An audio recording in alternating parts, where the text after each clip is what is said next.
একবার এক লোক আমাদের মহানবী সাল্লাল্লাহু আলাইহি সাল্লামের কাছে নবীজির কাছে গেলেন আর প্রশ্ন করলেন, এই পৃথিবীতে আমি কাকে সবচাইতে বেশি ভালোবাসবো আর সহমর্মিতা জানাবো? নবীজি উত্তরে বললেন, তোমার মা। লোকটা প্রশ্ন করলো, এরপর কাকে? নবীজি বললেন, তোমার মা। লোকটা আবার প্রশ্ন করলো, তারপর কাকে জানাবো? নবীজি তৃতীয়বারের মতো উত্তর দিলেন, তোমার মাকে। লোকটি আবার প্রশ্ন করলো, এরপর কাকে জানাবো? তখন নবীজি বললেন, তোমার বাবা। এক কথায় ৭৫% ভালোবাসা, সন্তানের 4 ভাগের 3 ভাগ ভালোবাসা আর সহমর্মিতার দাবিদার হলেন মা।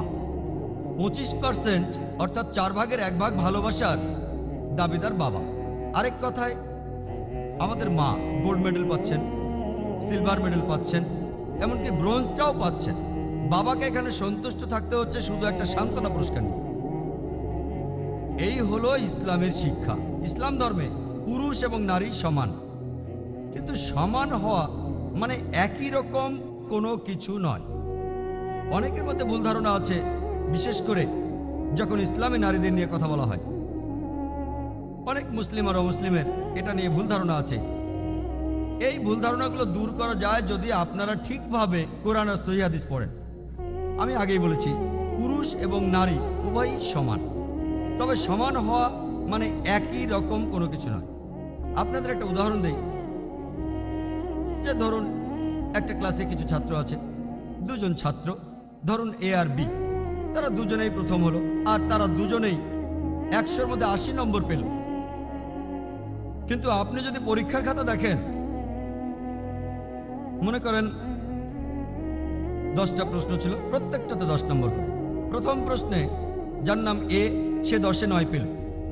যার নাম বি, সে পেল 10-এর মধ্যে 7। তাহলে 1 নম্বর প্রশ্নে যার নাম এ, সে বি এর চাইতে সুবিধাজনক অবস্থানে আছে। 2 নম্বর প্রশ্নে যার নাম বি, সে 10-এ পেল 9, আর যার নাম এ, সে পেল 10-এ 7। তাহলে 2 নম্বর প্রশ্নে যার নাম বি, সে এবার থাকলো কিছুটা সুবিধাজনক অবস্থানে। এর পরের 8টা প্রশ্নেই দুজনেই 10-এর ভেতর 8 পেল। এখন যদি এই দুজনের সবগুলো প্রশ্নের নাম্বার যোগ করেন, দুজনেই 100-র মধ্যে পেল 80। যদি ভালো করে দেখেন, এ আর বি এই দুজন ছাত্রই সব মিলিয়ে সমান।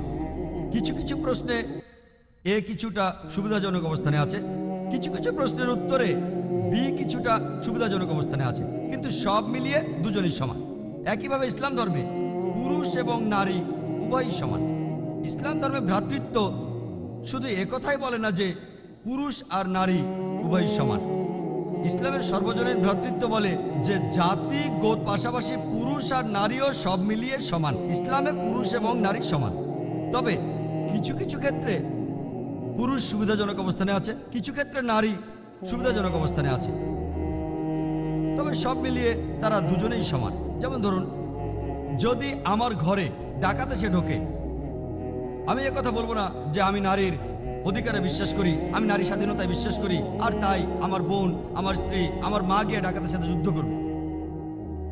কারণ আল্লাহ পবিত্র কোরআনে সূরা নিসা 34 নম্বর আয়াতে বলেছেন যে আল্লাহ সুবহানাহু ওয়া তাআলা পুরুষকে নারীর চেয়ে বেশি শক্তি দিয়েছেন, অর্থাৎ পুরুষের শক্তি নারীর চেয়ে বেশি। তাহলে শক্তির কথা বলা হলে পুরুষ সুবিধাজনক অবস্থানে আছে। যেহেতু তাদের শক্তি বেশি দেওয়া হয়েছে, তাই পুরুষের দায়িত্ব হলো নারীকে রক্ষা করা। এখানে পুরুষ আছে সুবিধাজনক অবস্থানে। ভালোবাসা আর সহমর্মিতার কথা বলা হলে বাবা মার প্রতি সন্তানের ভালোবাসা, নারী কিছুটা সুবিধাজনক অবস্থানে আছে। আমি আগেই বলেছিলাম যে মা 3 গুণ বেশি ভালোবাসা আর সহমর্মিতা পান বাবার তুলনায়। এখানে নারী সুবিধাজনক অবস্থানে, তবে সব মিলিয়ে আপনি দেখবেন যে নারী আর পুরুষ ইসলাম সমান। আর বিস্তারিত জানার জন্য আপনারা আমার ভিডিও ক্যাসেট দেখতে পারেন। আমি ইসলামে নারীর অধিকার নিয়ে বক্তৃতা দিয়েছি। এটা কি আধুনিক না সেকেলে, এটা প্রথম অংশ, অর্থাৎ আমার লেকচার। আর দ্বিতীয় অংশে আছে প্রশ্নোত্তর পর্ব।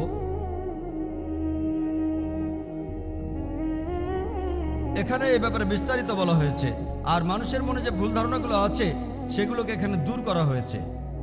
আর এই লেকচারে আমি নারী জাতির অধিকারগুলোকে ইসলাম অনুযায়ী 6 ভাগে ভাগ করেছি। আধ্যাত্মিক অধিকার, অর্থনৈতিক অধিকার, সামাজিক অধিকার, আইনগত অধিকার, শিক্ষাগত অধিকার এবং রাজনৈতিক অধিকার। আর আমি এখানে বলেছি যে সব মিলিয়ে পুরুষ এবং নারী উভয় সমান। ইসলামের সর্বশক্তিমান স্রষ্টার ধারণা, আল্লাহ তাআলার ধারণা এমন নয় যে সর্বশক্তিমান স্রষ্টা আল্লাহ সুবহানাহু ওয়া তাআলা হলেন একজন দেবতা কোনো বিশেষ জাতির কাছে অথবা বিশেষ কিছু লোকের কাছে। পবিত্র কোরআনের সূরা ফাতিহায় উল্লেখ আছে যে আলহামদুলিল্লাহি রাব্বিল আলামিন, সকল প্রশংসা জগৎসমূহের প্রতিপালকের। এখানে সর্বশক্তিমান ঈশ্বরকে বলা হচ্ছে রাব্বুল আলামিন, জগৎসমূহের প্রতিপালক। আর পবিত্র কোরআনের শেষ সূরা অর্থাৎ সূরা নাসের 1 নম্বর আয়াতে উল্লেখ করা আছে যে কুল আউযু বিরাব্বিন নাস, বলো আমি শরণ লইতেছি মানব জাতির প্রতিপালকের কাছে। সর্বশক্তিমান ঈশ্বর আল্লাহ সুবহানাহু ওয়া তাআলা হলেন এই পৃথিবীর সমগ্র মানব জাতির প্রতিপালক, কোনো বিশেষ গোত্রের প্রতিপালক নয় অথবা কোনো বিশেষ জাতি। আর পবিত্র কোরআনে এমন অনেক আয়াত আছে যেখানে শুরুতেই বলা হচ্ছে ইয়া আইয়ুহান নাস, হে মানব জাতি, ইয়া আইয়ুহান নাস, হে মানব জাতি, ইয়া আইয়ুহান নাস, হে মানব জাতি। আর আমি আমার লেকচারের শুরুতে পবিত্র কোরআনের একটা আয়াত বলেছিলাম যার শুরুতেই ছিল ইয়া আইয়ুহান নাস, হে মানব জাতি। আর আল্লাহ তাআলার পবিত্র কোরআনে সূরা আল বাকারার 168 নম্বর আয়াতে উল্লেখ আছে যে ইয়া আইয়ুহান নাস, হে মানব জাতি, পৃথিবীতে যাহা কিছু বৈধ ও পবিত্র খাদ্যবস্তু তাহা তোমরা আহার করো এবং শয়তানের পদাঙ্ক অনুসরণ করিও না, কারণ নিশ্চয়ই সে তোমাদের প্রকাশ্য শত্রু। ইসলামে পৃথিবীর সর্বজনীন ভ্রাতৃত্ব বজায় রাখার জন্য রয়েছে একটি নৈতিক অনুশাসন, রয়েছে একটি নৈতিক নিয়ম। আর এই অনুশাসনে পৃথিবীতে সর্বজনীন ভ্রাতৃত্ব বজায় রাখা সম্ভব পুরো বিশ্ব ব্রহ্মাণ্ডে। পবিত্র কোরআনে সূরা মাইদার 32 নম্বর আয়াতে উল্লেখ আছে যে যদি কেউ অন্য কাউকে হত্যা করে এবং যদি সেটা নরহত্যা অথবা ধ্বংসাত্মক কাজের জন্য না হয়, তাহলে সে যেন পুরো মানব জাতিকেই হত্যা করলো, সব মানুষকেই। আর যদি কোনো ব্যক্তি কারো জীবন বাঁচায়, তাহলে সে যেন পুরো মানব জাতিকেই বাঁচালো, সব মানুষকেই। পবিত্র কোরআন বলছে যদি কোনো লোক কোনো মানুষকে হত্যা করে, হোক সে মুসলিম বা অমুসলিম, সে যাই হোক তার জাতি বা গোত্র বা বর্ণ বা ধর্ম, যদি কেউ অন্য কোনো মানুষকে হত্যা করে আর এটা যদি নরহত্যার অপরাধ অথবা ধ্বংসাত্মক কাজের জন্য না হয়, তাহলে সে যেন পুরো মানব জাতিকে হত্যা করে। আর কেউ যদি কোনো মানুষের জীবন বাঁচায়, হোক সে মুসলিম বা অমুসলিম, যে কোনো গোত্র বর্ণ বা ধর্মের, তাহলে সে যেন পুরো মানব জাতিকে বাঁচালো। পবিত্র কোরআনে এরকম অনেক নৈতিক আচরণের কথা বলা আছে যাতে করে সর্বজনীন ভ্রাতৃত্ব বজায় থাকে পুরো বিশ্ব জগতে। পবিত্র কোরআন বলছে যে কারো ডাকাতি করা উচিত না, এটা একটা অপরাধ, এটা একটা অন্যায়। ইসলামের জাকাতের একটা নিয়ম রয়েছে, যে কোনো একজন ধনী ব্যক্তি যার কাছে তার নিসার অপেক্ষা বেশি সম্পদ আছে, 85 গ্রাম সোনা, সেই ধনী ব্যক্তি তখন সেই সম্পদের 2.5% প্রতি হিজরি সালে দান করবে। যদি পৃথিবীর প্রত্যেকটি মানুষ জাকাত দিত, তাহলে এই পৃথিবীতে দারিদ্র্য বলে কিছু থাকতো না, তাহলে এই পৃথিবীতে একজন মানুষও অনাহারে মারা যেত না। তাহলে এই পৃথিবীতে একজন মানুষও অনাহারে মারা যেত না। পবিত্র কোরআন বলছে আমি উপস্থিত হয়েছি, আল্লাহর কোনো শরীক নেই, আমি উপস্থিত হয়েছি। ইন্নাল হামদা ওয়াল নিয়ামাতা, সকল প্রশংসায় আমাদের প্রতিপালকের জন্য, সকল উদারতা প্রতিপালকের। লাকাওয়াল মুলক লা শারিকা লাক, আপনি এই বিশ্বজগতের সবকিছুর মালিক, বিশ্বজগতের মালিক, আর আপনার কোনো শরীক নেই। এটা মনের মধ্যে গেঁথে যায় যে লাব্বাইক আল্লাহুম্মা লাব্বাইক, উপস্থিত হয়েছি হে আমার প্রতিপালক, আমি উপস্থিত হয়েছি।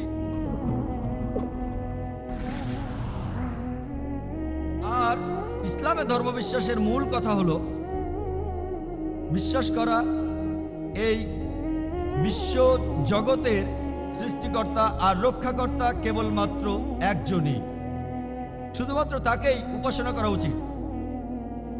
আর এই একজন স্রষ্টায় বিশ্বাস করার মাধ্যমেই পৃথিবীতে সর্বজনীন ভ্রাতৃত্ব বজায় রাখা যায়। তার অর্থ একজন স্রষ্টাই এই পৃথিবীর সব মানুষকে সৃষ্টি করেছেন।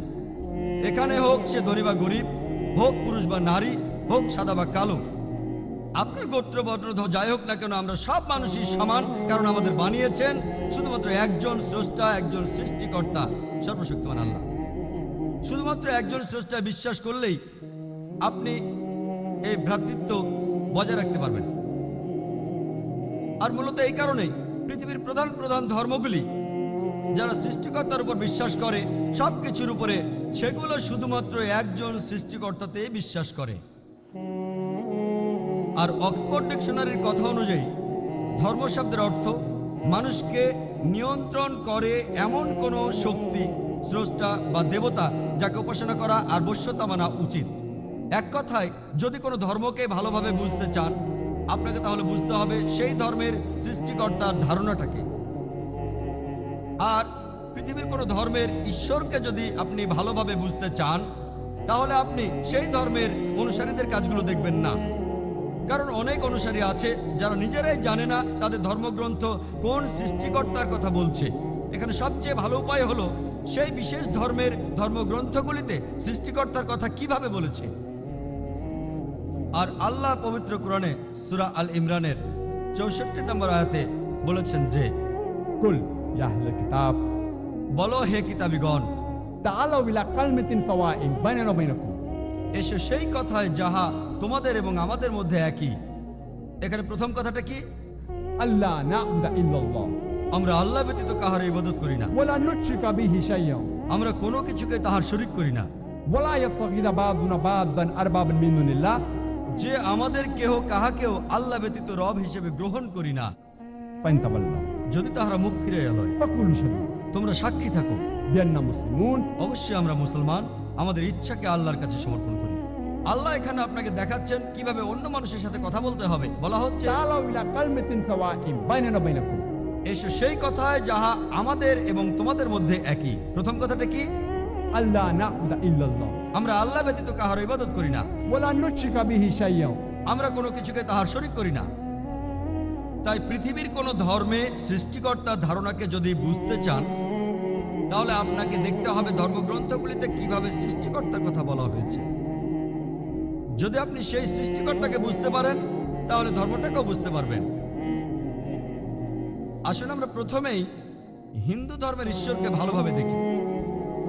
যদি কোনো হিন্দুকে প্রশ্ন করেন, একজন সাধারণ হিন্দুকে, যে আপনার ধর্মে কতজন স্রষ্টা আছেন, কেউ বলবে 3 জন, কেউ বলবে 100 জন, কেউ বলবে 1000, আর কেউ হয়তো বলবে 33 কোটি 330 মিলিয়ন।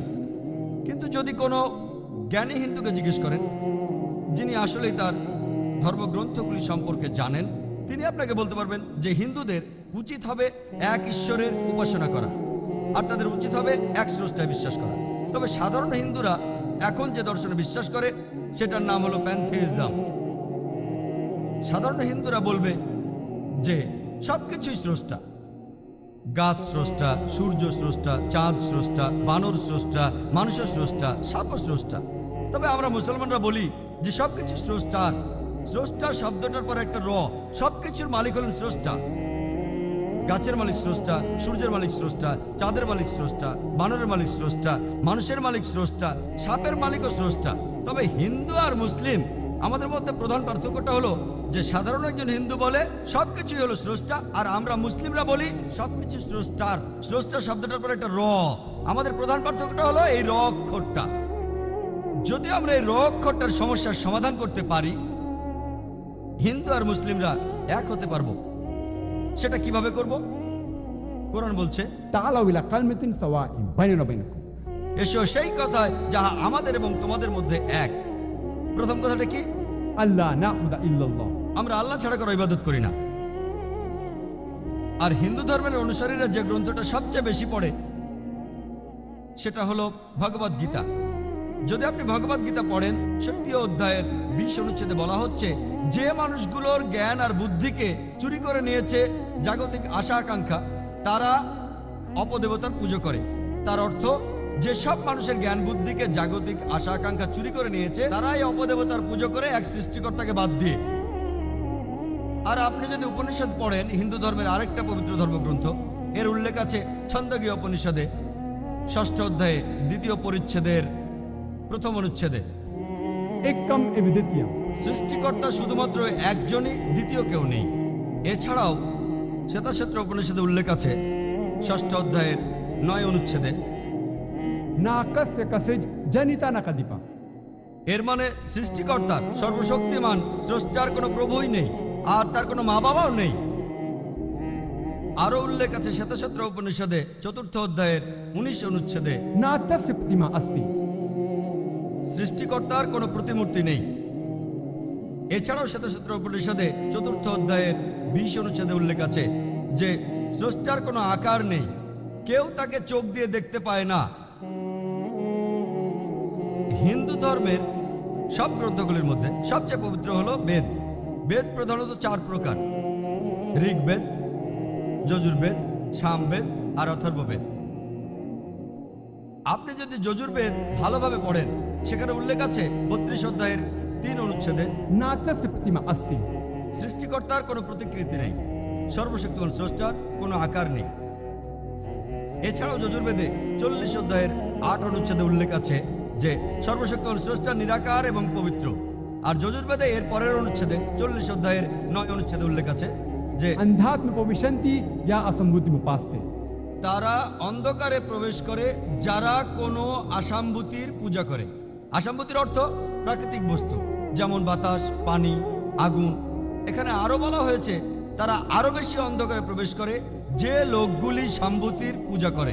সাম্ভূতি মানুষের তৈরি জিনিস, যেমন চেয়ার, টেবিল, মূর্তি ইত্যাদি। কোথায় বলা হয়েছে?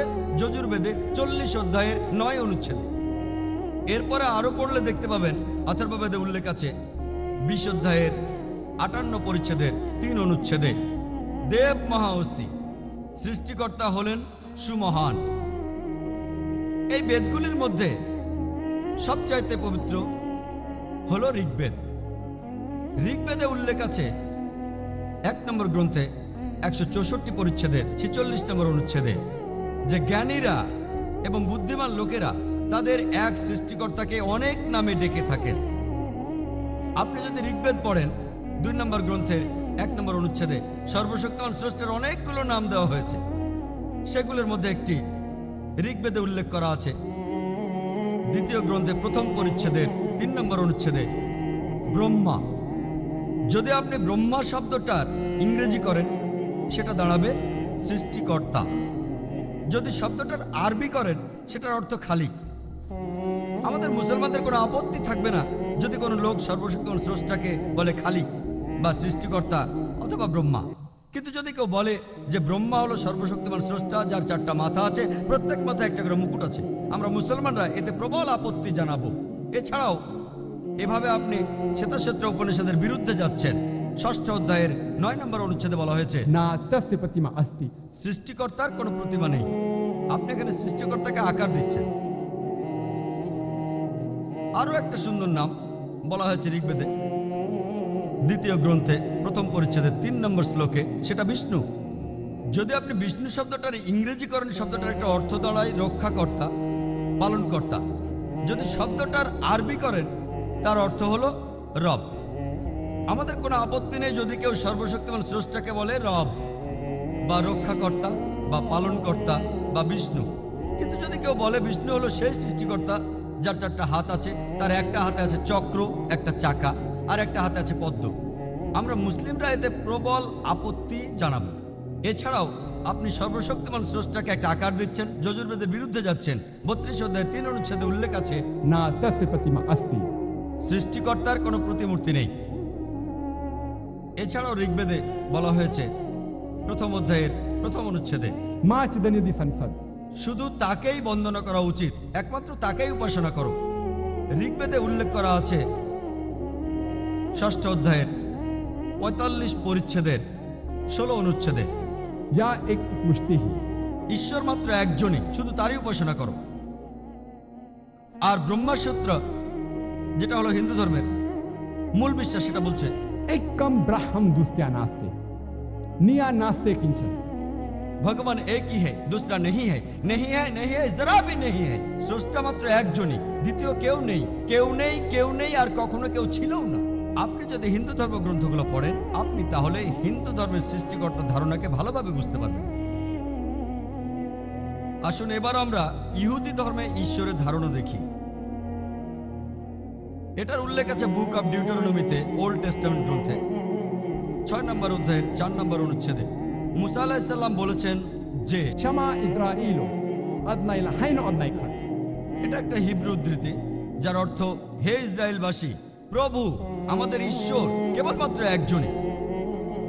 এছাড়াও আছে বুক অব আইজায়াতে 43 অধ্যায়ের 11 অনুচ্ছেদে, একমাত্র আমি প্রভু, আর আমার পাশাপাশি অন্য কোনো রক্ষাকর্তা নেই। বুক অব আইজায়াতে উল্লেখ আছে 45 অধ্যায়ের 5 অনুচ্ছেদে, আমি একমাত্র প্রভু, এছাড়া আর কোনো প্রভু নেই, আমার পাশাপাশি অন্য কোনো ঈশ্বর নেই। বুক অব আইজায়ায় বলা আছে 46 অধ্যায়ের 9 অনুচ্ছেদে, আমি ঈশ্বর, আমার সাথে আর কেউ নেই, আমি ঈশ্বর, আমার মতো আর কেউ নেই। এছাড়াও উল্লেখ আছে বুক অব এক্সোডাসে 20 নম্বর অধ্যায়ের 3 থেকে 5 অনুচ্ছেদে। এছাড়াও আছে বুক অব ডিউটেরোনমিতে 5 অধ্যায়ের 7 থেকে 9 অনুচ্ছেদে বলা হয়েছে, আমার পাশাপাশি তোমরা অন্য কারো উপাসনা করবে না। সর্বশক্তিমান স্রষ্টা এখানে বলেছেন যে আমার পাশাপাশি তোমরা অন্য কোনো ঈশ্বরের উপাসনা করবে না। কোনো মূর্তি বানিয়ে তোমরা কোনোভাবেই আমার সাথে তার তুলনা করবে না, হোক সেটা উপরে স্বর্গের কোনো কিছু, অথবা পৃথিবীর নিচের কিছু, অথবা পৃথিবীর নিচের সমুদ্র থেকে কিছু। তোমরা তাদেরকে কোনো সেবা করবে না, অথবা তাদের কাছে নতজানু হবে না, কারণ আমি ঈশ্বর খুবই প্রতিহিংসা পরায়ণ। আপনি যদি ইহুদি ধর্মগ্রন্থগুলো পড়েন, তাহলে ইহুদি ধর্মের ঈশ্বরকে বুঝতে পারবেন। अरैत الذي يكذب بالدين। এবার আমরা ইহুদি ধর্মে ঈশ্বরের ধারণা দেখি। এটার উল্লেখ আছে বুক অব ডিউটেরোনমিতে, ওল্ড টেস্টামেন্ট গ্রন্থে 6 নম্বর অধ্যায়ের 4 নম্বর অনুচ্ছেদে মুসা আলাইহিস সালাম বলেছেন যে, शमा इस्राइलो अदनाई लाइन अदनाई खत। এটা একটা হিব্রু উদ্ধৃতি যার অর্থ, হে ইসরায়েলবাসী, প্রভু আমাদের ঈশ্বর কেবলমাত্র একজনই। এছাড়াও আছে বুক অব আইজায়াতে 43 অধ্যায়ের 11 অনুচ্ছেদে, একমাত্র আমি প্রভু, আর আমার পাশাপাশি অন্য কোনো রক্ষাকর্তা নেই। বুক অব আইজায়াতে উল্লেখ আছে 45 অধ্যায়ের 5 অনুচ্ছেদে, আমি একমাত্র প্রভু, এছাড়া আর কোনো প্রভু নেই, আমার পাশাপাশি অন্য কোনো ঈশ্বর নেই। বুক অব আইজায়ায় বলা আছে 46 অধ্যায়ের 9 অনুচ্ছেদে, আমি ঈশ্বর, আমার সাথে আর কেউ নেই, আমি ঈশ্বর, আমার মতো আর কেউ নেই। এছাড়াও উল্লেখ আছে বুক অব এক্সোডাসে 20 নম্বর অধ্যায়ের 3 থেকে 5 অনুচ্ছেদে। এছাড়াও আছে বুক অব ডিউটেরোনমিতে 5 অধ্যায়ের 7 থেকে 9 অনুচ্ছেদে বলা হয়েছে, আমার পাশাপাশি তোমরা অন্য কারো উপাসনা করবে না। সর্বশক্তিমান স্রষ্টা এখানে বলেছেন যে, আমার পাশাপাশি তোমরা অন্য কোনো ঈশ্বরের উপাসনা করবে না। কোনো মূর্তি বানিয়ে তোমরা কোনোভাবেই আমার সাথে তার তুলনা করবে না, হোক সেটা উপরে স্বর্গের কোনো কিছু, অথবা পৃথিবীর নিচের কিছু, অথবা পৃথিবীর নিচের সমুদ্র থেকে কিছু। তোমরা তাদেরকে কোনো সেবা করবে না, অথবা তাদের কাছে নতজানু হবে না, কারণ আমি ঈশ্বর খুবই প্রতিহিংসা পরায়ণ। আপনি যদি ইহুদি ধর্মগ্রন্থগুলো পড়েন, তাহলে ইহুদি ধর্মের ঈশ্বরকে বুঝতে পারবেন। খ্রিস্টান ধর্মের ঈশ্বর আর তার ধারণা সম্পর্কে বলার আগে আমি কয়েকটা বিষয় পরিষ্কার করতে চাই। যে ইসলাম হলো একমাত্র খ্রিস্টান ধর্ম, যে ধর্ম আমাদের বলে ঈসা আলাইহিস সালামকে বিশ্বাস করতে। কোনো মুসলিমই মুসলিম নয় যদি সে ঈসা আলাইহিস সালামকে নবী বলে না মানে। আমরা বিশ্বাস করি যে তিনি ছিলেন একজন প্রেরিত দূত আল্লাহ সুবহানাহু ওয়া তাআলার, সর্বশক্তিমান স্রষ্টা। আমরা বিশ্বাস করি যে তিনি ছিলেন মেসিহা, মানুষের উদ্ধারকারী। আমরা বিশ্বাস করি যে তিনি অলৌকিক উপায়ে জন্মেছিলেন, কোনো পুরুষ মানুষের ঔরসজাত নন। অবশ্য অনেক আধুনিক খ্রিস্টান এটা বিশ্বাস করে না। আমরা বিশ্বাস করি যে তিনি অনেক অন্ধ আর পঙ্গুকে ঈশ্বরের আদেশে সুস্থ করেছেন। বিশ্বাস করি যে তিনি ঈশ্বরের আদেশে মৃত ব্যক্তিকে জীবন দিয়েছেন। এখানে খ্রিস্টান আর মুসলমানদের মধ্যে বেশ মিল রয়েছে। অনেক খ্রিস্টান আছে যারা বলে যে ঈসা আলাইহিস সালাম নিজেকে ঈশ্বর বলে দাবত। তার সমাধিতে এটা উল্লেখ করা হয়নি যে পৃথিবীর 21টা দেশ তাকে ভিসা দেয়নি। চিন্তা করেন, সর্বশক্তিমান ঈশ্বর পৃথিবীতে ভ্রমণ করছে আর তার ভিসার প্রয়োজন হয়। সব শেষ পরীক্ষা, ওয়ালাম ইয়াকুল্লাহু কুফুয়ান আহাদ, তার সমতুল্য আর কেউ নাই। পরীক্ষাটা এত কঠিন যে আল্লাহ সুবহানাহু ওয়া তাআলার পাশে আর কেউ নেই, শুধু তিনিই পাস করবেন। যখনই আপনি পৃথিবীর কোনো কিছুর সাথে ঈশ্বরকে তুলনা করবেন, পৃথিবীর যে কোনো কিছু, সে ঈশ্বর নয়। যেমন ধরুন, কোনো একজন লোক বলল যে সর্বশক্তিমান ঈশ্বর 1000 গুণ বেশি শক্তিশালী আর্নল্ড শোয়ার্জনেগারের চাইতে। আপনারা চেনেন তাকে, যাকে একসময় টাইটেল দেওয়া হয়েছিল মিস্টার ইউনিভার্স, এই বিশ্ব জগতের সবচেয়ে শক্তিশালী মানুষ। যদি কেউ বলে সর্বশক্তিমান ঈশ্বর 1000 গুণ বেশি শক্তিশালী আর্নল্ড শোয়ার্জনেগারের চেয়ে, যখনই আপনি পৃথিবীর কোনো কিছুর সাথে ঈশ্বরকে তুলনা করবেন, হোক সেটা আর্নল্ড শোয়ার্জনেগার বা কিং কং বা দারা সিং, হোক সেটা 1000 গুণ বেশি বা লক্ষ গুণ বেশি, যখনই আপনি ঈশ্বরকে তুলনা করবেন পৃথিবীর কোনো কিছুর সাথে, সে সর্বশক্তিমান ঈশ্বর নয়। ওয়ালাম ইয়াকুল্লাহু কুফুয়ান আহাদ, তার সমতুল্য কেউ নাই। ঈশ্বর সম্পর্কে 4 লাইনের এই সংজ্ঞা রয়েছে পবিত্র কোরআনে। এটাই হলো পরশপাথর ঈশ্বরকে চেনা।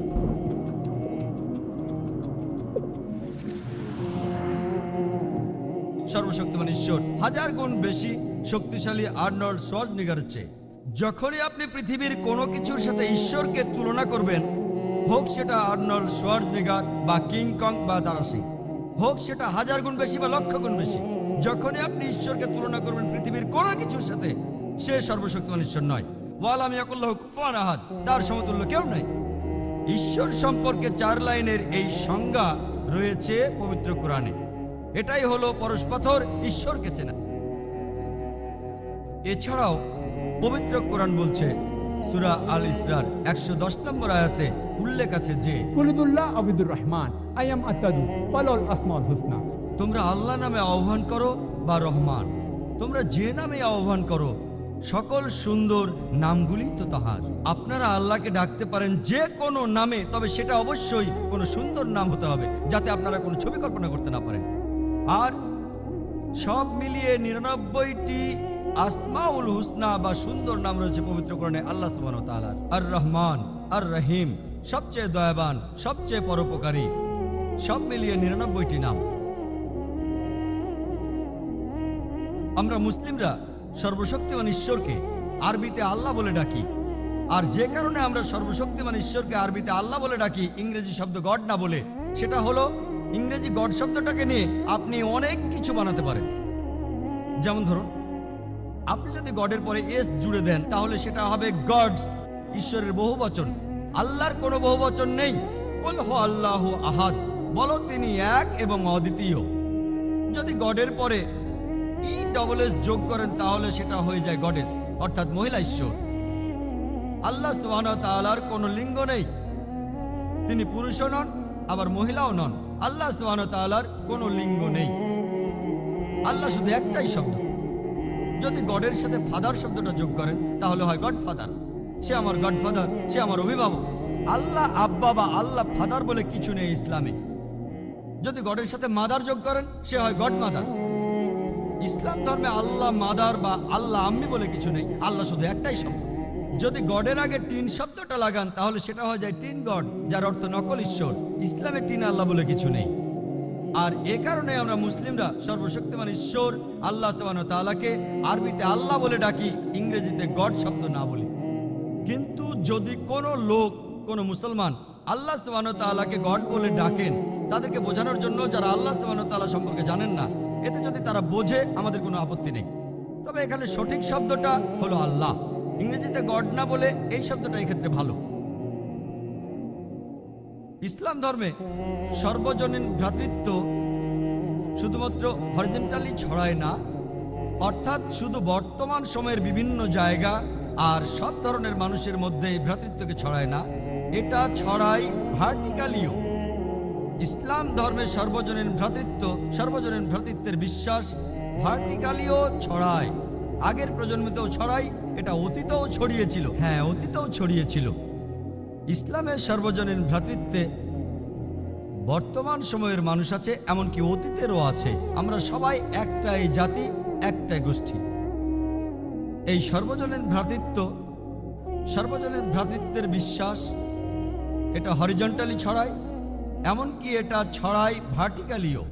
আর এই বিশ্বাসের ভিত্তিটা হলো, সব ধর্মে এটা আছে, আপনারা দেখবেন বিশ্বাস করতেই হবে একজন সৃষ্টিকর্তায়, এক সর্বশক্তিমান ঈশ্বরে। আর শুধুমাত্র এই উপায়েই এই পুরো বিশ্বজগতে সর্বজনীন ভ্রাতৃত্ব বিরাজ করবে।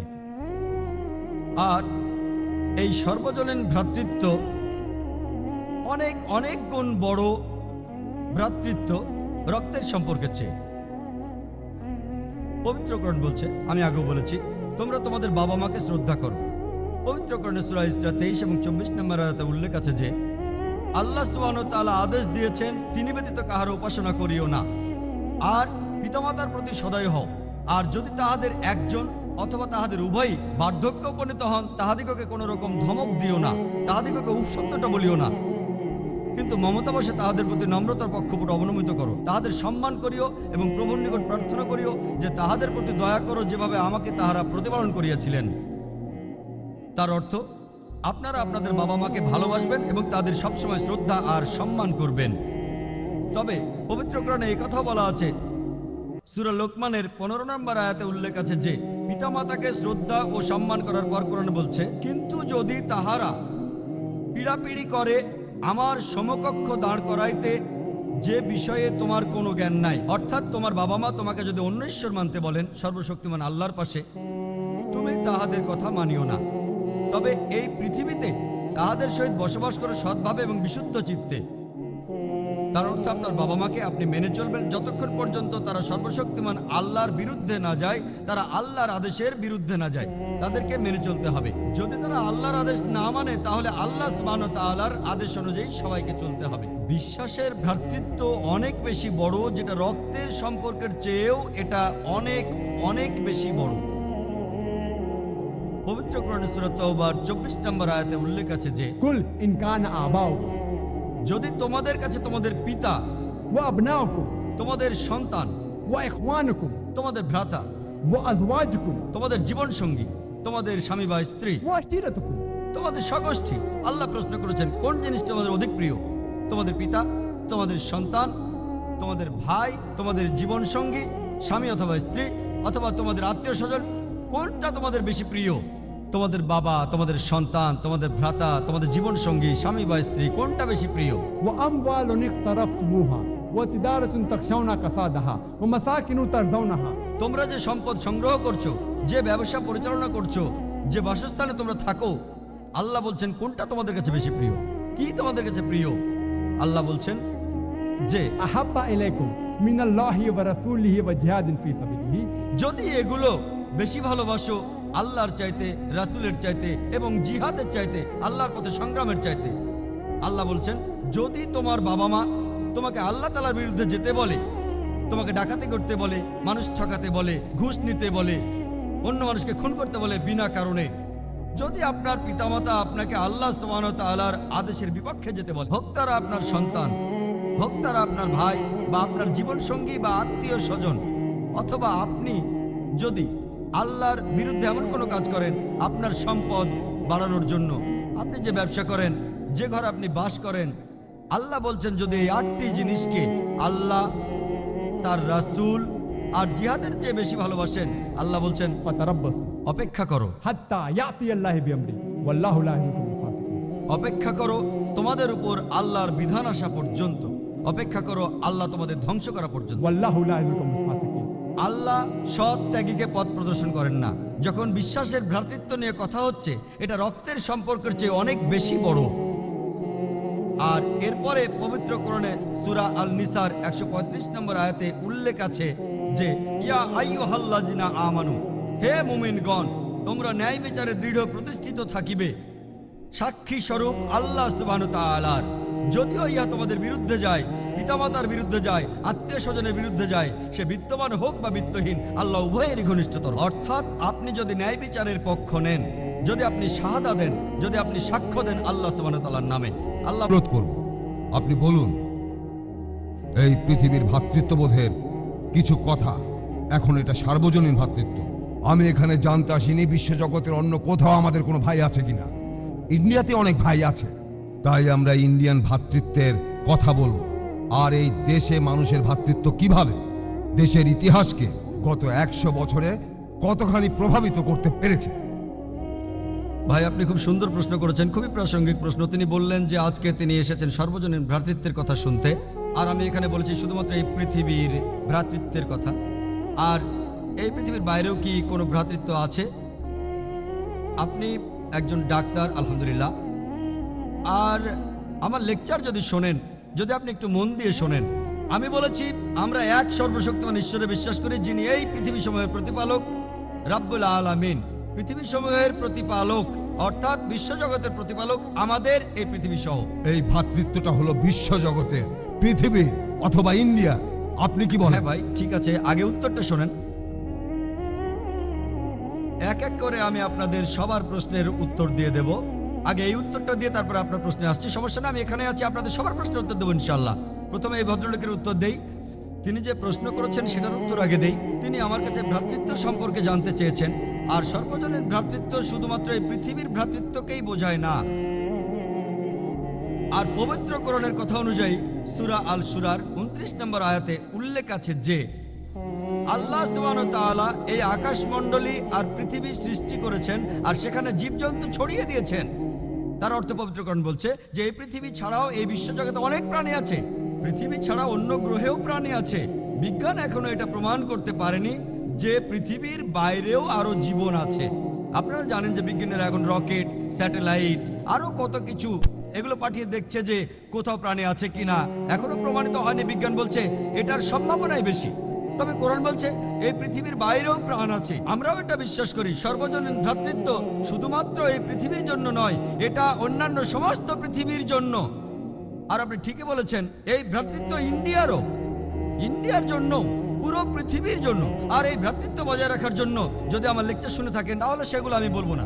আমাদের কিছু নৈতিকতা থাকা উচিত যে কোনো একজন মানুষ অন্য কোনো মানুষকে খুন করবে না, সে ডাকাতি করবে না, সে দান খয়রাত করবে, প্রতিবেশীদের ভালোবাসবে, কারো পেছনে নিন্দা করবে না। সে খেয়াল রাখবে যখন সে ভরপেটে থাকে তখন যেন তার প্রতিবেশীও ভরপেটে থাকে। সে খেয়াল রাখবে সে যেন মদ পান না করে। মাদকদ্রব্য সর্বজনীন ভ্রাতৃত্বকে ছড়ানোর পথে একটা বাধা। পেছন থেকে নিন্দা করবে না, সে কারো নিন্দা করবে না। আর এভাবে কাজ করলে সর্বজনীন ভ্রাতৃত্ব শুধুমাত্র ইন্ডিয়ায় নয়, শুধু এই পৃথিবীতেই নয়, পুরো বিশ্বজগতে বিরাজ করবে। হতে পারে যে আপনি আমার পুরো লেকচার মন দিয়ে শোনেননি। আমার লেকচার আলহামদুলিল্লাহ এই বিষয়টার উপরই ছিল সেটা। আর এখানে আমি ইন্ডিয়া, আমেরিকা, এই পৃথিবী আর পুরো বিশ্বজগতের কথা বলেছি।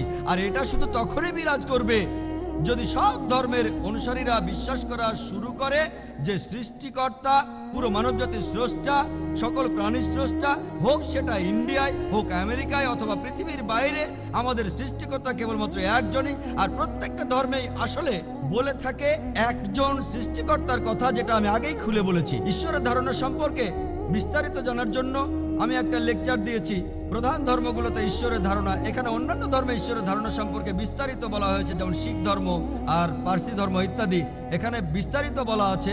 যদি আপনি আরো বিস্তারিত জানতে চান কিভাবে ভ্রাতৃত্ব বজায় থাকবে, আপনারা আমার এই ভিডিও ক্যাসেটটা কিনে নিয়ে গিয়ে দেখতে পারেন। এই ক্যাসেটটা বাইরে যে কোনো ভিডিও দোকানে পাবেন। প্রত্যেকটা ধর্মেই আসলে বলে থাকে একজন সৃষ্টিকর্তার কথা, যেটা আমি আগেই খুলে বলেছি। ঈশ্বরের ধারণা সম্পর্কে বিস্তারিত জানার জন্য আমি একটা লেকচার দিয়েছি। প্রধান ধর্মগুলোতে ঈশ্বরের ধারণা, এখানে অন্যান্য ধর্মে ঈশ্বরের ধারণা সম্পর্কে বিস্তারিত বলা হয়েছে, যেমন শিখ ধর্ম আর পার্সি ধর্ম ইত্যাদি। এখানে বিস্তারিত বলা আছে। যদি আপনি আরো বিস্তারিত জানতে চান কিভাবে ভ্রাতৃত্ব বজায় থাকবে, আপনারা আমার এই ভিডিও ক্যাসেটটা কিনে নিয়ে গিয়ে দেখতে পারেন। এই ক্যাসেটটা বাইরে যে কোনো ভিডিও দোকানে পাবেন। আমার নাম প্রভু স্বামী। আমার ধারণা সব ধর্মই আসলে ভালো কথা বলে, তাই একজন মানুষ যে কোনো ধর্ম পালন করতে পারে। আর আমার মনে হয় এতে কোনো সমস্যা নেই। আপনি কি বলেন? এখানে প্রশ্নটা হলো সব ধর্মই ভালো ভালো কথা বলে, তাই আমরা যে কোনো ধর্ম মানতে পারি, সবগুলোই এক। আমি এই প্রশ্নের প্রথম অংশটার সাথে একমত যে সব ধর্মই মূলত ভালো কাজ করার নির্দেশ দেয়। যেমন ধরুন, সব ধর্মই বলে যে আপনি ডাকাতি করবেন না, কোনো মহিলাকে উত্ত্যক্ত করবেন না, ধর্ষণ করবেন না। হিন্দু ধর্ম এই কথা বলে, খ্রিস্টান ধর্ম এই কথা বলে, ইসলামও একই কথা বলে। তবে ইসলামের সাথে অন্যান্য ধর্মগুলির পার্থক্য হলো যে ইসলাম ভালো কাজ করার নির্দেশ দেওয়া ছাড়াও আপনাকে দেখিয়ে দেয় কিভাবে সেই ভালো কাজগুলো করতে হবে। যেমন সব ধর্ম ভ্রাতৃত্বের কথা বলে, ইসলাম কাগজে কলমে দেখিয়ে দেয়, আপনাকে দেখায় কিভাবে সেটা আপনার দৈনন্দিন জীবনে প্রয়োগ করবেন, সালাহ, হজ ইত্যাদি। তাই ইসলাম ভালো কথা বলার পাশাপাশি আপনাকে দেখিয়ে দেয় কিভাবে আপনি সেগুলো করবেন।